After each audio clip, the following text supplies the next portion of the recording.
असतो मा सद्गमय तमसो मा ज्योतिर्गमय मृत्योर्मामृतं गमय.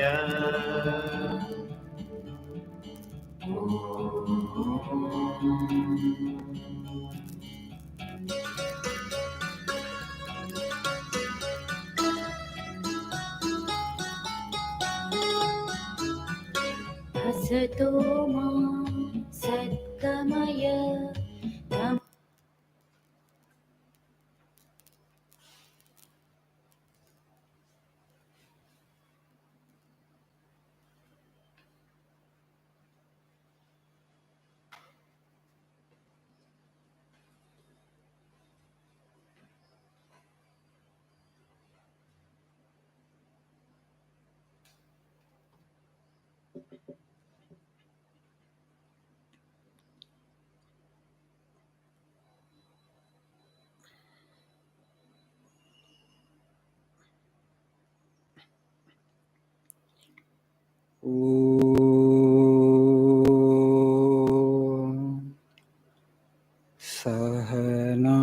सहनावतु सहनौ भुनक्तु सह वीर्यं करवावहै तेजस्विनावधीतमस्तु मा विद्विषावहै.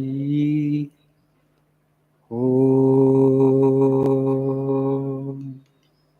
शान्ति शान्ति शान्तिः. ॐ असतो मा सद्गमय तमसो मा ज्योतिर्गमय मृत्योर्मामृतङ्गमय. ॐ शान्ति शान्ति शान्तिः.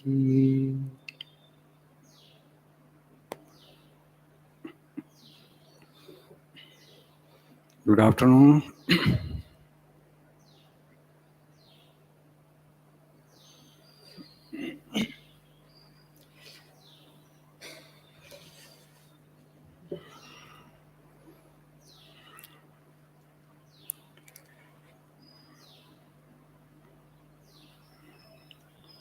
Please see page number 52. What makes you weep, my friend? In you is all power. Summon up your all-powerful nature, O mighty one, and this whole universe will lie at your feet. It is the self alone that predominates and not matter. There is a Sanskrit sloka, rather mantra. This is actually translation of that mantra. What Swami said here is, what makes you weep, my friend? Kin namaro dasi sake. In you is all power. Tvai sarvasekti mantaha. Amantrayastu bhagavan bhagadam swarupam. Trailokyametakilam tavam padamule. Atmaiva hi prabhavati na jadah kadachit. This is the mantra. Trailokyametat tava padamule. The whole world will lie at your feet, will fall at your feet. When you realize yourself as that spirit, infinite spirit, as consciousness. Atmaiva hi prabhavati na jadah kadachit. You know, in Vedanta, in Sanatana Dharma, we say the world is Maya. What is this Maya? The attachment to the body and mind is Maya. As I already said, body is here, mind is here, we are here. We possess these two. They belong to us, but we are not that. So they are our adjuncts, they are our instruments. But today we are so deeply identified with the physical and the psychological, this tadatmya they say, that they have merged into each other in such a way that you can't make a distinction between the body, mind, and soul as it were. They are two separate entities as such. So soul is eternally separate from the body and mind, the consciousness. Consciousness is the witness consciousness using these two as instruments of play, is enacting this play of this universe. That's why I have told you, this universe is not real in the sense that if it is real, it should be there for all 24 hours. During deep sleep state, when mind is not there, universe disappears for us. Every day it's happening. Everyday experience of everyone.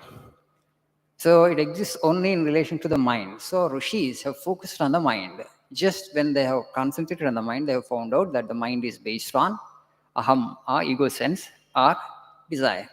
So when you drop this ego sense, what happens? They wanted to see. They struggled, they turned inward, and mind was so restless, going here and there, all that time, scattered. So they brought back their scattered mind, and they found out why actually mind gets scattered like this, because of so many desires. So all those desires actually they dropped one by one, one by one, one by one. And then mind actually now is fully focused. When all the desires are dropped like that, when the mind has achieved 100% focus, the mind disappeared to their surprise. Then they realized they discovered their real nature. As what? As spirit, as that infinite consciousness. After getting that experience, they went into ecstasy. In Upanishads, it is said that they started singing, oh, wow, because they couldn't express the joy. It was so profound and so great. It's not something ordinary that which can express in words. Buddha also is written in history that had that experience that day when he had nirvana. He felt so joyful from within. He found it difficult to contain the joy. Okay, and ordinary human beings will just they will break into dance kind of thing. So this Buddha also such a joy, such a bliss. It is there inherent in every one of us, but we don't have access to it as such because we have identified with the body. What you need to do is you just let go this identification with the body and mind. Even to experience this life little better, you want to have a little more peace in our mundane life also. You need to observe the mind. You should not identify so much yourself with the mind. You just see today everybody is so serious, so morose. The whole world is full of serious people. There's no ease in life. When there's no ease in life, it brings disease. What is a disease? Lack of ease. Maybe everything we take so seriously. It's just after all drama for the Lord. We need to bring little ease into our life. No ease means disease. How to bring it? Swamiji used to say, Vivekananda, I don't want how of things.